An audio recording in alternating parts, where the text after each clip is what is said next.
কাকু আমাদের সবার প্রিয়। অঙ্গনের কথা বারবার আসছে। অঙ্গন হওয়ার আগে আমি জানতাম আমার শাশুড়ি মা শ্বশুরমশাই শিখিয়েছিলেন পাড়ার এনারা তোমার গুরুজন, এনাদেরকে সম্মান করবে, শ্রদ্ধা করবে।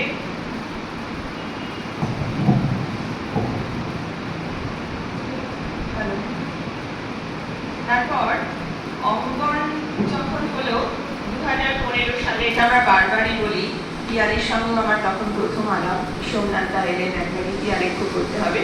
সোমনাথ দার বাড়িতে রিহার্সাল হলো এবং আমাদের ষষ্ঠীর দিনে পুজো মণ্ডপে একটি নীতি আলেখ্য হলো। দেশাত্মবোধক গান এবং মা দুর্গাকে মিলিয়ে মিশিয়ে আনন্দমঠ বঙ্কিমচন্দ্রের ওই আদর্শটিকে নিয়ে দেশাত্মবোধক গানের মাধ্যমে মা দুর্গাকে আমরা বরণ করেছিলাম। তখন পাড়ায় নতুন ফ্ল্যাট হয়েছে, এক ঝাঁক নতুন বোন এসেছে, একটা নতুন রকম পরিবেশ। তো সবার খুব ভালো লেগেছিল। একাদশীর দিন কাকু আমার বাড়ি গেলেন। আমি তখন রান্নাঘরে রান্না করছিলাম সকাল 10টা। কাকুর সঙ্গে বুকুন ছিল, আরো অনেকে ছিলেন। তখন আমি সবাইকে চিনতাম না। 8-10 জন গেলেন। গিয়ে কাকু বললেন, বৌমা আমরা ঠিক করছি পাড়াতে একটা সাংস্কৃতিক সংস্থা করবো, একটা কিছু করবো, তোমার কি মত? আমি বলছি আমি কি বলবো, আমি তো ভালো করে কাউকে চিনি না। না সে তোমার চিন্তা হবে, তুমি একবার হ্যাঁ বলে দাও। তো আমরা হ্যাঁ বলে, বৌমা হ্যাঁ বলেছে, চল চল আমার পাশের বাড়িতে যাই। তারপরে এরকম করে করে কাকু অঙ্গন হবে। একটু আগে গোপীটা বললে যে 15 ডিসেম্বর 15 সালে 9 ডিসেম্বর কাকুর বাড়িতে আমরা গেছিলাম। সন্ধ্যেবেলা, পৌষ মাস, বেশ ঠান্ডা। ওনার খাটি বিছানায় আমাদের কম্বল টম্বল পায়ে দিয়ে বললে, এবার তোমরা আলোচনা করো কি করে কি করবে। এইরকম করে কাকু একটু একটু করে দিন করে আমাদেরকে সামনের দিকে এগিয়ে নিয়েছেন। আর খালি বলতেন, আমি গান শুনতে খুব ভালোবাসি, নানান ধরনের গান আমার খুব ভালো লাগে। আমি একটি নজরুলগীতি আজকে করছি, কাকুকে প্রণাম জানিয়ে।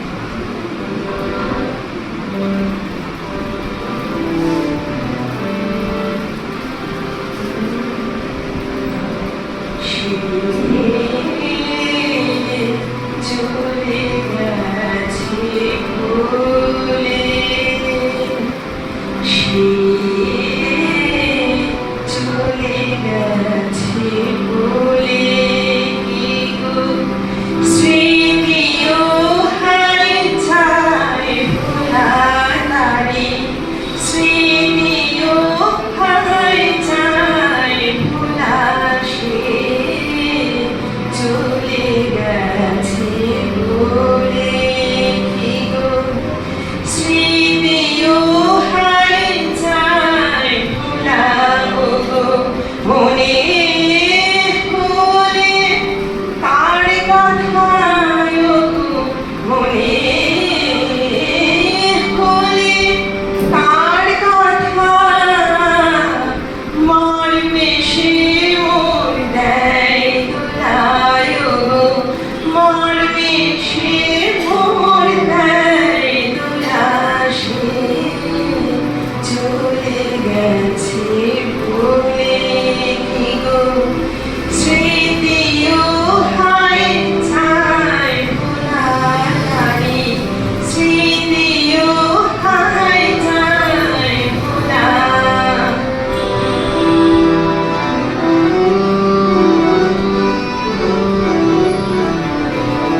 আকাশে এসেছে যাবে ঘর ভরেছিল